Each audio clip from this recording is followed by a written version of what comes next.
Liberty Tamil நேயர்களுக்கு வணக்கம். இன்றைய நேர்காணலில் நாம் சந்திக்க இருப்பவர் திமுக செய்தி தொடர்பு துணை செயலாளர் வழக்கறிஞர் சித்திக் அவர்கள். வணக்கம் சார். வணக்கம்.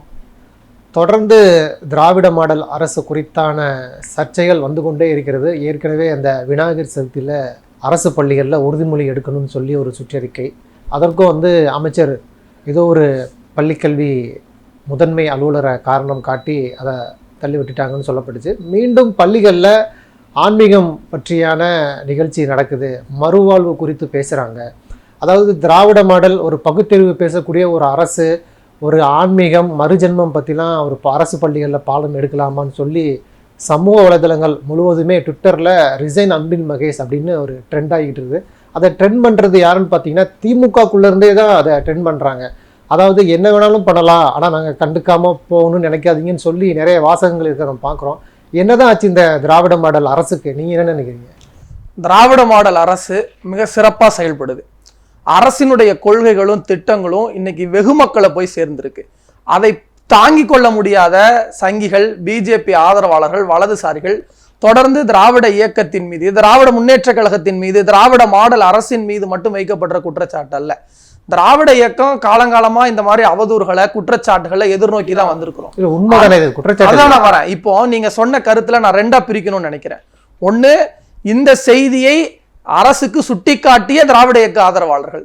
இப்படி சென்னை அசோக் நகர்ல ஒரு பள்ளியில ஒருத்தர் பேசியிருக்கிறாரு, அந்த நபர் மகாவிஷ்ணுங்கிற ஒருத்தர் இந்த மாதிரியான கருத்துக்களை பேசியிருக்கிறாரு, இது முற்றிலும் நம்முடைய கொள்கைக்கு, சித்தாந்தத்துக்கு இன்னொருபடி மேல போய் தமிழ்நாட்டினுடைய அரசியல் சூழலுக்கு எதிரானது அப்படின்னு அரசுக்கும் அமைச்சருக்கும் சுட்டிக்காட்டிய திராவிட இயக்கத்தின் ஆதரவாளர்கள், திராவிட முன்னேற்ற கழகத்தின் உறுப்பினர்கள் ஒரு புறம். மற்றொரு புறம் நீங்க சொன்னீங்கல்ல ரிசைன் அப்படின்னு சொல்லி, அதெல்லாம் இந்த நேரத்துல பயன்படுத்திக்கிட்டு ட்வீட் செய்யக்கூடியவர்கள், சமூக வலைதளத்தில் பரப்பக்கூடியவர்கள் யார் அப்படின்னு சொல்லி பார்த்தீங்கன்னா, அங்கதான் தம்பிகளும் சங்கிகளும் வந்து அவங்களுடைய வேலையை செய்யறாங்க. ஏன் செய்யறாங்க? இன்னைக்கு புதிய கல்விக் கொள்கைன்னு கொண்டு வராங்க. இன்னைக்கு தமிழ்நாட்டினுடைய இருமொழி கொள்கைக்கு எதிரான கல்விக் கொள்கை வருது. அப்ப அமைச்சர் ஒரு அடிப்படையான ஒரு கருத்தை முன் வச்சார், ரொம்ப ஸ்ட்ராங்கான ஒரு ஸ்டேட்மெண்ட் கொடுத்தாரு. எங்கள் கொள்கையை விட்டு கொடுத்து நாங்கள் சமரசம் செய்து உங்ககிட்ட இருந்து வரி பகிர்வை பெறணுங்கிற அவசியம் இல்லை, நாங்கள் கொள்கையில் உறுதியா இருப்போம், அதே நேரத்தில் உங்ககிட்ட இருந்து வரி பகிர்வை பெறுவோம். இப்பதான் 4 நாட்களுக்கு முன்பாக மாண்புமிகு பள்ளிக்கல்வித்துறை அமைச்சர் அண்ணன் அன்பில் மகேஷ் அவர்களிடத்திலிருந்து ஒரு ஸ்டேட்மெண்ட் வருது. இன்னைக்கு இப்படிப்பட்ட ஒரு குற்றச்சாட்டுகள் வந்ததும் அதோட இதையும் கம்பைன் பண்ணி வலதுசாரிகளும் சங்கிகளும் நம்முடைய பாடத்திட்டத்துக்கு எதிரானவர்கள், கல்வி கொள்கைக்கு எதிரானவர்கள், தமிழ்நாட்டு மக்களுடைய நீட் போன்ற வாழ்வாதார பிரச்சனைகளில் கலந்து கொள்ளாதவர்கள் இன்னைக்கு வந்து கருத்து சொல்றதை நம்ம பார்க்க முடியுது. குறிப்பா இப்ப நான் இந்த பிரச்சனையை எடுத்துக்கணும் அப்படின்னு நினைக்கிறேன். அசோக் நகர் பள்ளியில மகாவிஷ்ணுங்கிற ஒருத்தர் பேசுறாரு.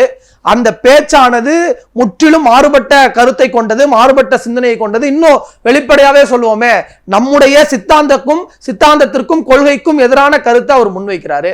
அதுக்கு இன்னைக்கு மாண்புமிகு அமைச்சர் அன்பில் மகேஷ் என்ன சொல்லியிருக்கிறாரு? என் இடத்துல வந்து நீ வந்து இப்படி பேசிட்டு போயிருக்கிற அப்படின்னு சொன்னா ஒன்ன நான் சும்மா விட முடியாது. அமைச்சருடைய கட்டுப்பாட்டுல தானே பள்ளிகள் இருக்கு. எல்லா விஷயமும் நடந்த பிறகு நடவடிக்கை எடுப்பது என்னது? அதாவது நடக்குங்கிறது முன்கூட்டியே தெரியாதா ஒரு அமைச்சருக்கு? அவருடைய கட்டுப்பாட்டில் தானே இயங்குது அரசு. இதுதான் நீங்க தெளிவா பார்க்க வேண்டியது இருக்கு. இப்ப அரசு நிர்வாகம் அப்படிங்கிறதுக்கு ஒரு கைட்லைன்ஸ் இருக்கு. நான் தான் சொல்ல வரேன், நீங்க கேட்ட கேள்விக்கான நேரடியான பதில் சொல்ல வரேன். ஃப்ரேம் ஒர்க் இருக்கு.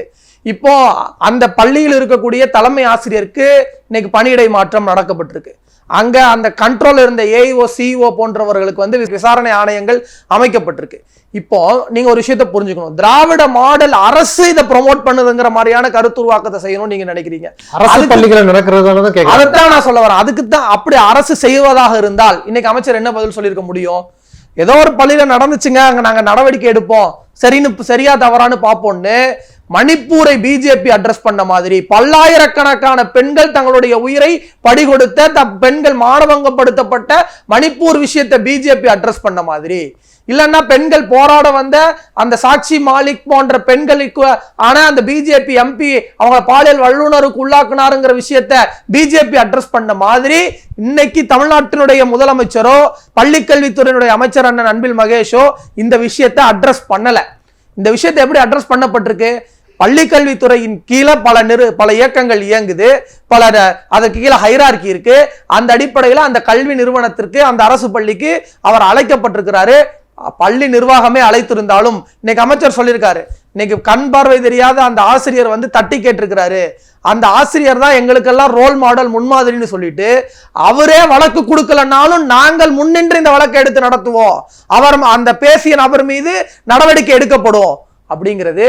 இதுதான் திராவிட மாடல் அரசினுடைய வெற்றி. முதலமைச்சர் ஆட்சிக்கு வந்ததுமே சொன்னார், நாங்க டிரான்ஸ்பரண்டான ஒரு கவர்மெண்ட்டை நடத்தணும்னு நினைக்கிறோம், எந்த ஒளிவு மறைவும் இல்லாத ஒரு கவர்மெண்ட்டை நடத்தணும்னு நினைக்கிறோம். ஒரு இடத்துல தவறு நடக்குதா, பள்ளி கல்வித்துறை அமைச்சரே நேரடியாக அந்த இடத்துக்கு போய் தவறை சுட்டி காட்டி பேசி அந்த தவறை யார் எதிர்த்து பேசினாரோ அந்த ஆசிரியரை மேடையில வச்சு இன்னைக்கு பிரஸ் மீட் கொடுத்துட்டு வந்திருக்காரு. அப்படிங்கும் போது இதுதான் திராவிட மாடல் தன்னுடைய கொள்கையில் நின்று எப்படி செயல்படுதுங்கிறத பார்க்க வேண்டியது இருக்கு. இன்னைக்கு தமிழ்நாட்டினுடைய ஆட்சிங்கிறது எப்படி இருக்கு, பள்ளி கல்வித்துறைக்கு தான் முக்கியமான ஆட்சி. இல்ல பாஜக ஆளும் மாநிலங்கள்ல போய் நீங்க சமத்துவம் சமூக நீதி பேச முடியுமா? இதே திராவிட மாடல் அரசெல்லாம் வந்து ஒரு RSS உள்ள நுழைஞ்சிட்டு RSS உடைய கருத்துக்களை பேசும் இடமா அரசு பள்ளிகள் மாறிட்டுன்னு பேசுறாங்கல்ல. அதான் நான் சொல்றேனே, அதுக்கான வாய்ப்பை வழிவகையை அரசு ஏற்படுத்துதா, உடனடியா தடுத்திருக்கு. இல்ல அன்பில் மகேஷ் அவர்கள் பள்ளி கல்வித்துறை அமைச்சரான பிறகுதான் இது போன்ற நிகழ்வுகள் அதிமுக ஆட்சியில இல்ல, சாதாரண மாடல் ஆட்சியில கூட இல்ல, ஆனா திராவிட மாடல் ஆட்சியில இருக்குங்கிறாங்க. இதுதான் அவதூறு, இதுதான் வதந்தி. இப்படிதான் வந்து ஒரு அரசு நிர்வாகத்தின் மீது திட்டமிட்டு பரப்பப்படுகிற அவதூறு சொற்களா தான் நான் இதை பார்க்க முடியும். மாண்புமிகு அண்ணன் அமைச்சர் அன்பில் மகேஷ் அவர்கள் பள்ளிக்கல்வித்துறைக்கு வந்ததுக்கு அப்புறம் என்னென்ன திட்டங்கள் போட்டிருக்கிறாரு நான் பட்டியல் போடுறேன்.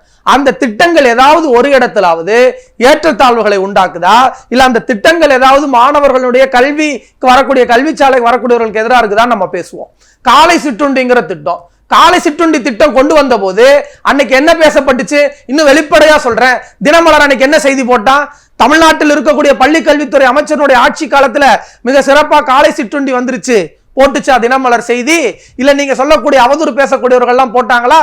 இல்லையே, அவர்கள் மாறாக கழிவறைகள் நிறைந்திருக்குன்னு செய்தி போட்டது. இன்னைக்கு யாரெல்லாம் திராவிட மாடலை எதிர்த்து கேள்வி கேட்கிறாங்களோ அவங்க எல்லாம் காலை சிற்றுண்டியின் போது வைத்த விமர்சனம் என்ன? காலை சிற்றுண்டி திட்டங்கிறது ஒரு மகத்தான திட்டம். அடுத்து என்ன, புதுமை பெண். புதுமை பெண்கிறது என்ன, பள்ளி கல்வியை முடித்து உயர்கல்வி சேரக்கூடியவர்களுக்கு மாதம் 1000 ரூபாய். அடுத்து என்ன, தமிழ் புதல்வன்கிற திட்டம், நான் முதல்வன்கிற திட்டம். இப்படி என்ன, பேராசிரியர் அன்பழகனின் பெயர்ல தமிழ்நாடு முழுவதும் இருக்கக்கூடிய பள்ளிகளை சீரமைக்கிற திட்டம். இப்படி திட்டங்களை பட்டியல் போட முடியுமே. இதுவரைக்கும் நான் வெளிப்படையா சொல்றேன், அண்ணன் அமைச்சர் அன்பில் மகேஷ் அவர்களுடைய இந்த 3 ஆண்டு காலமாக இருக்கட்டும், திராவிட மாடல் ஆட்சி காலமாக இருக்கட்டும், பள்ளி கல்வித்துறையினுடைய பொற்காலம்னு நான் டிக்ளேர் பண்றேன். இதை எதிர்த்து பேச முடியுமா? இன்னைக்கு இடைநிற்றல் குறைஞ்சிருக்கு. இன்னைக்கு இருக்கக்கூடிய சூழ்நிலையில கிராஸ் என்ரோல்மெண்ட் ரேஷியோல தமிழ்நாடு முன்னிலையில் இருக்கு. பள்ளி கல்வியை முடித்து உயர்கல்வி சேரக்கூடியவர்களுடைய திமுக கொள்கையில இருந்து தவறிடுச்சு. இப்ப இந்து சமய அறநிலைத்துறை அது சம்பந்தமா நடத்தக்கூடிய பள்ளிகள்ல முருகன் பத்தியான பாடம், சமய நிகழ்ச்சிகள் நடத்தப்படும், சமயம் சார்ந்த பாடம் நடத்தப்படும் அப்படின்னு சொல்றாங்க. திமுக தன்னுடைய கொள்கையில இருந்து கொஞ்சம் கொஞ்சமா சரிவை நோக்கி சந்தித்து கொண்டே வருகிறது. தலைமை மட்டும்தான் கொள்கையில இருக்கிறாங்க, மற்றபடி நிர்வாகத்துல RSS புகுந்துட்டாங்கன்னு சொல்றாங்க. ஒரு விஷயத்தை நல்லா புரிஞ்சுக்கணும். இதே பள்ளி கல்வித்துறைக்கே நான் வரேன். அவர் என்ன ஸ்டேட்மெண்ட் கொடுக்குறாரு 3 நாளைக்கு முன்னாடி, எங்கள் கொள்கையை விட்டு கொடுத்து நாங்கள் பிஜேபியிடம் சமரசம் செய்து வர வேண்டிய 800 கோடி ரூபாயை கேட்க மாட்டோம். சொன்னது யாரு? தமிழ்நாட்டினுடைய பள்ளிக்கல்வித்துறை அமைச்சர் அண்ணன் அன்பில் மகேஷ் அவர்கள். இன்னைக்கு தமிழ்நாட்டினுடைய இளைஞர் நலன் மற்றும் விளையாட்டு மேம்பாட்டுத்துறை அமைச்சர் அண்ணன் உதயநிதி என்ன சொல்றாரு, நீங்கள் ஏற்றத்தாழ்வுகளை கற்பிக்கக்கூடிய எந்த தத்துவத்தை சித்தாந்தத்தை எடுத்து வந்தாலும் அந்த சித்தாந்தமும் தத்துவம் கொசுவை போல ஒழிக்கக்கூடியது. இது யாருடைய கருத்து? தந்தை பெரியாரின் கருத்து, பேரறிஞர் அண்ணாவின் கருத்து. இப்படி ஒரு அமைச்சருடைய ஸ்டேட்மெண்ட் என்னால பட்டியல் போட்டுட்டே வர முடியும்.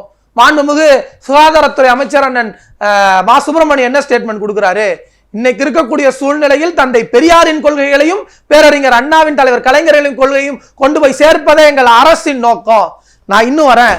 தமிழ்நாட்டினுடைய முப்பெரும் துறையுடைய அமைச்சராக இருந்த அண்ணன் செந்தில் பாலாஜி அவர்கள், இன்னைக்கு பிஜேபி வந்து மற்ற மாநிலத்தில் இருக்கவர்களை எப்படி கையாளுது, அண்ணன் செந்தில் பாலாஜியினுடைய வழக்கு எப்படி கையாளப்படுது, 2 முறை பைபாஸ் சர்ஜரி செய்த பிறகும் பல பெயிலுக்கு தர வேண்டிய எல்லா நாம்ஸும் இருந்தும் இன்னைக்கு அமலாக்கத்துறை பிஜேபியினுடைய அரசு அவருக்கு பெயில் தரக்கூடாதுன்னு ஏன் சொல்லுது?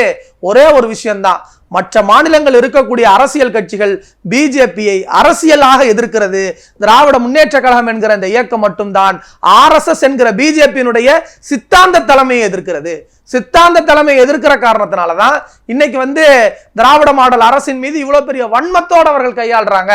தமிழ்நாட்டுக்கு அவங்களுடைய பார்வையே எப்படி இருக்கு? பிஜேபியினுடைய சித்தாந்தத்தை, கொள்கையை அரசாக முன்னின்று எதிர்க்கிற ஒரே அரசு திராவிட மாடலினுடைய அரசு. அப்படி இருக்கும்போது நீங்க எப்படி வந்து கொள்கையிலிருந்து சித்தாந்தத்திலிருந்து வெளியே வந்துட்டாங்கன்னு சொல்ல முடியும்? இன்னைக்கு தமிழ்நாட்டுடைய முதலமைச்சர் என்ன அறிக்கை கொடுத்திருக்கிறாரு? மாணவர்களுக்கு பகுத்தறிவை புகுட்டுகிற, பகுத்தறிவை சிந்திக்கிற வகையான கல்வி திட்டங்களை ஆசிரியர்கள் வழிநடத்த வேண்டும். பகுத்தறிவு ஆட்சி நடக்கிற மாநிலம் தமிழ்நாடுன்னு தமிழ்நாட்டுடைய முதலமைச்சர் இன்னைக்கு தமிழ்நாட்டில் விதைச்சிருக்கிறாரு. இன்னும் ஒருபடி மேல போய் சொல்றேன், தமிழ்நாட்டினுடைய எல்லா திட்டங்களும் எப்படி இருக்கு? இன்னைக்கு மாணவர்களுடைய நான் முதல்வன் திட்டத்துல முதலமைச்சர் பேசினாரு, நீங்க கல்வி கற்க வரீங்க, நீங்க கல்வி கற்க வரும்போது உங்களுக்கு 1000 தடை வரும், எந்த தடை வந்தாலும் முறியடித்துட்டு நீங்க கல்வி கருங்க, உங்களோடு இந்த அரசு துணை நிற்கும். இதனுடைய நோக்கம் என்ன தெரியுமா? பிஜேபி, RSS, சங்கி கூட்டங்கள், தம்பி கூட்டங்கள், இவர்கள் எல்லோருடைய ஒற்றை கொள்கை என்ன? செருப்பு தைக்கக்கூடியவருடைய மகன் செருப்பு தைச்சிட்டே இருக்கணும்னு சொல்லுது அவர்கள் அத்தனை பேருடைய கொள்கை. திராவிட மாடல் இன்னைக்கு என்ன பேசுது? நீ செருப்பு தைக்க வேண்டாம், செயற்கை நுண்ணறிவு படிக்கவான்னு கூப்பிடுறோம். செயற்கை நுண்ணறிவு படிக்கவான்னு நீ எப்படிடா அவங்கள பார்த்து கூப்பிடலான்னு சொல்லிதான் ஒட்டுமொத்த கூட்டமும் ஒன்றாக திரண்டு நின்று இன்றைக்கு எங்கள் மீது அவதூறு பரப்புகிறது. எத்தனை அவதூறு பரப்புனாலும் நாங்கள் எங்களுடைய பணியை தொடர்ந்து செய்வோம். இல்ல, இதே திமுக தான் ஒரு விஷயத்த பண்ணோம், எதிர்ப்பு வந்தா பின்வாங்கிரும்னு எதிர்க்கட்சிகள் குற்றச்சாட்டு வைக்கிறாங்க. அதற்காக தான் அந்த ஒரு ஏற்கனவே திமுக தலைவரே சொல்லியிருந்தாரு, திமுகல 90% இந்துக்கள் தான் இருக்கிறாங்க அப்படிங்கிறது வந்து ஒரு இந்துத்துவ சிந்தனையோடு தான் அவருடைய பேச்சு இருக்கு. எதிர்ப்பு வந்தா பின்வாங்கலாம் அப்படின்னு அவங்களுடைய கொள்கையே இருக்குன்னு தான் எதிர்க்கட்சிகள் குற்றம் சாட்டுறாங்க. இப்போ இந்த விஷயமாகட்டும், அதாவது ஒரு இஷ்யூ வரும்போது ஒரு அதிகாரி மேல பழிய போட்டு உடனே நீங்க விளக்கம் கேட்கறது, நீக்கிறது, ஒரு அமைச்சர் இதற்கெல்லாம் பொறுப்பேற்க மாட்டாரா? இதெல்லாம் கண்காணிக்கக்கூடிய இடத்துல தானே அவர் இருக்கிறாருன்னு ஒரு கேள்வி இருக்கு இல்லையா? அமைச்சர் இந்த இடத்துல பொறுப்பேற்காம இல்லவே இல்லையே. அமைச்சர் தானாக முன்னின்று நேரடியாக இன்னைக்கு அந்த பள்ளிக்கு போய் இந்த மாதிரி ஒரு நிகழ்வு நடந்திருக்கு, இதுக்கு துறை ரீதியான நடவடிக்கை என்ன, அந்த வந்து பேசிட்டு போனவர் மீதான நடவடிக்கை என்ன, இதற்கு அரசு பொறுப்பேற்று களத்தில் நிற்குது. இன்னைக்கு எங்க அரசு பொறுப்பேற்காம போனுச்சு? அரசு பொறுப்பேற்காததற்கு என்ன தெரியுமா ஸ்டேட்மெண்ட்? தூத்துக்குடியில துப்பாக்கிச்சூடு சம்பவம் நடந்துச்சு. துப்பாக்கிச்சூடு சம்பவம் நடந்துச்சேன்னு அன்னைக்கு முதலமைச்சர் பொறுப்பில் இருந்த பழனிசாமி கிட்ட கேட்ட போது, அதெல்லாம் நான் டிவியில பார்த்தா தெரிஞ்சுக்கிட்டேன், எனக்கு ஒன்றும் தெரியாது, யாரோ ஆர்டர் கொடுத்தாங்க, சுட்டுட்டாங்க போல இருக்குன்னு சொல்லிட்டு போனார். அப்போ ஒரு சம்பவம் நடந்திருக்குன்னு ஒரு முதலமைச்சர்கிட்ட கேட்கும் போது அட்லீஸ்ட் நான் பார்த்துட்டு சொல்றேன்னு சொல்லக்கூடிய அளவு கூட இதுக்கு முன்பு இருந்த அதிமுக ஆட்சியோ இல்லை இன்னைக்கு நடைபெற்று கொண்டிருக்கிற ஒன்றிய பாஜக அரசோ கிடையாது. ஆனா ஒரு நிகழ்வு நடக்குது, சமூக வலைதளத்தில் சுட்டி காட்டப்படுதுன்னா இன்னைக்கு உடனடியாக பொறுப்பேற்று களத்தில் மாண்புமிகு அமைச்சர் நின்றிருக்கிறார். இது ஒரு பக்கம். அடுத்த ஸ்டேட்மெண்ட் என்ன? திமுக எந்த இடத்துல பின்வாங்கிருச்சு தன்னுடைய கொள்கையிலிருந்து? முருகனுக்கு மாநாடு நடத்துறது, ஆமா, அறநிலைத்துறை நடத்தி இருக்கு. திமுக அரசு தானே. திமுக தமிழ்நாடு அரசு நடத்தி இருக்கு. தமிழ்நாடு அரசின் கீழ் அறநிலையத்துறைக்கென்று சில ரூல்ஸ் அண்ட் கைட்லைன்ஸ் இருக்கு. அந்த கைட்லைன்ஸ் படிதான் அறநிலைத்துறை நடைபெற முடியும். அதே மாதிரிதான் சிறுபான்மைத்துறை அமைச்சகம் இருக்கு. சிறுபான்மைத்துறை அமைச்சகம் தமிழ்நாட்டில் இருக்கக்கூடிய சிறுபான்மை நலன் சார்ந்த விஷயங்களை முன்னெடுக்குது. அறநிலையத்துறை அந்த துறையின் கீழ் இருக்கக்கூடிய கோயில் நிகழ்ச்சிகளை முன்னெடுக்குது. இதுல உங்களுக்கு என்ன பிரச்சனை இருக்கு? திமுக எந்த இடத்தில் தன்னுடைய கொள்கையிலிருந்து மாறுபட்டிருக்கு சொல்லுங்க. திமுகவினுடைய அடிப்படை கொள்கை பள்ளிகள்ல பகுத்தறிவு பேசக்கூடிய அரசு ஒரு சமயம் சார்ந்து பாடம் எடுக்கலாம், பாடம் நடத்தலாம்னு சொல்றது திமுக அரசு தானே. ஒரு விஷயம் புரிஞ்சுக்கங்க, இன்னைக்கு ஒருத்தர் போய் பேசுறாருன்னா அதற்கு அந்த நிர்வாகம் பொறுப்பு, அதற்கான நடவடிக்கை எடுக்கப்பட்டிருக்கு. இதோட அந்த இஷ்யூவை நம்ம அட்ரஸ் பண்ண வேண்டியது இருக்கு. இன்னைக்கு இருக்கக்கூடிய சூழ்நிலையில திமுக எந்த இடத்தில் தன்னுடைய கொள்கையிலிருந்து மாறுபட்டிருக்கு? ஒரே ஒரு உதாரணம் சொல்றேன். எங்களுக்கான அடிப்படை கொள்கை என்ன? எல்லோருக்கும் எல்லாம் கொடுக்கணும், யாருக்கும் ஏற்றத்தாழ்வுகள் இருக்கக்கூடாது. இது திமுகவினுடைய சமூக நீதி என்பது திமுகவினுடைய அடிப்படை. அடுத்து எனது இருமொழி கொள்கை என்பது எங்களுக்கான அடிப்படை. இந்த மாதிரியான அடிப்படை சித்தாந்தத்திலிருந்து 3 ஆண்டுகளில் திராவிட மாடல் முதல்வர் எந்த இடத்தில் நகர்ந்து போயிருக்கிறார்? உங்களை மாதிரி கேள்வி கேட்கக்கூடிய நெறியாளரா இருக்கட்டும், இல்ல அவதூறு பரப்பக்கூடிய சங்கியா இருக்கட்டும், பதில் சொல்லுங்க. எந்த இடத்துலயும் உங்களால பதில் சொல்ல முடியாது. இன்னைக்கு பிஜேபி வந்து ஒரு அழுத்தத்தை கொடுத்து மற்ற மாநிலங்களை பணிய வைக்கிற மாதிரி தமிழ்நாட்டை எந்த ஒரு திட்டத்திலாவது பணிய வைக்க முடிந்திருக்கிறதா? குடியுரிமை திருத்த சட்டங்கிற சட்டம் வந்துச்சு. குடியுரிமை திருத்த சட்டத்தை மற்ற மாநிலங்களில் இருக்கக்கூடிய ஜனநாயகவாதிகள் எதிர்த்தார்கள். ஆனால் தமிழ்நாடு என்கிற மாநிலத்தில் மட்டும்தான் அன்னைக்கு எதிர்கட்சியில் இருந்த திராவிட முன்னேற்ற கழகம் 2 கோடி கையெழுத்துக்களை பெற்றுச்சு. இன்னைக்கும் குடியுரிமை திருத்த சட்டங்கிற எதிர்ப்புல திமுக உறுதியா நிக்குதா இல்லையா? மதசார்பின்மைங்கிற கொள்கையில உறுதியா நிக்குதா இல்லையா? ரெண்டாவது விஷயம் என்னது? அன்னைக்கு எதிர்கட்சியா இருக்கும் போது நீட்டை எதிர்த்தோம். இன்னைக்கும் நீட் எதிர்ப்பில் திமுக உறுதியா நிக்குதா இல்லையா? மாணவர்களுடைய கல்வி உரிமை பாதிக்கப்படும் நீட் வந்துதான் நீட் என்பது நீட் தேர்வு நடக்கக்கூடிய போலிகளை பற்றி இன்றைக்கு மற்ற மாநிலங்கள் பேசுறாங்க. நீட் தேர்வே ஒரு போலியான தேர்வுன்னு இன்னைக்கு தமிழ்நாட்டுடைய முதலமைச்சர் திராவிட மாடல் பேசுதா இல்லையா? இன்னும் இந்த மாதிரி என்னால பட்டியல் போட முடியும். வக்குப்பாரிய சட்டம் வந்துச்சு, முதல் எதிர்ப்பு குரல் எழுப்பிய மாநிலம் தமிழ்நாடு. முதல் எதிர்ப்பு குரலை வலியுறுத்தி பேசிய எம்பிக்கள் திராவிட முன்னேற்ற கழகத்தினுடைய எம்பிக்கள். நாங்க அதுல உறுதியா இருந்தோமே. இதற்கு முன்பாக எதிர்கட்சியாக இருந்த போது ஆளுநர் தமிழ்நாட்டில் பழனிசாமி ஆட்சியில ஆளுநர் போய் ஆய்வு செய்தாரு. நியமன ஆளுநருக்கு ஆய்வு செய்கிற அதிகாரம் இல்லை. அன்னைக்கு சொன்னது திமுக. ஆட்டுக்கு எதுக்கு தாடி, மாநிலத்துக்கு எதுக்கு ஆளுநருங்கிற அண்ணாவினுடைய கொள்கை எதிர்கட்சியா இருக்கும் போதும் பேசணும், ஆளுங்கட்சியா இருக்கிற போதும் இன்னைக்கும் ஆளுநர் தன்னுடைய அதிகாரத்தை மீறி செயல்பட்டாருன்னா உங்களுக்கு எதுக்கு இந்த அதிகாரம்னு கேள்வி கேட்கிற ஒரே இயக்கம் திமுக இன்னைக்கு. அப்போ மாநில சுயாட்சியா உறுதியா நிக்கிறோம், இருமொழி கொள்கையா இன்னைக்கு அமைச்சருடைய ஸ்டேட்மெண்ட் அதுக்கு போதுமான பதிலா இருக்கு, மதசார்பின்மையா உறுதியா நிக்கிறோம். எந்த இடத்தில் நாங்கள் கொள்கையிலிருந்து மாறி போயிருக்கிறோம் சொல்லுங்க? அப்படி ஏதாவது ஒரு இடத்தில் தவறுதலாக ஒரு அதிகாரியோ தவறுதலாக ஒரு சின்ன நிகழ்வு நடந்தாலோ வேற எங்கேயுமே இது நடக்காது. அந்த துறையின் அமைச்சர் நேரடியாக வந்து பதில் சொல்லுகிறார். அதற்கு விளக்கம் கொடுக்கக்கூடிய வகையில் அவருடைய பதில் அமைஞ்சிருக்கு அப்படின்னு சொன்னா இதுதான் திராவிட மாடல், இதுதான் திராவிட முன்னேற்ற கழகத்தினுடைய ஆட்சிங்கிறது வெளிப்படையா மக்கள் தெரிந்து வைத்திருக்கிறார்கள். நன்றி. நிறைய தகவல்களை நேயர்களுக்கு சொல்லியிருக்கீங்க. உங்களுடைய நேரத்துக்கு மிக்க நன்றி. நன்றி.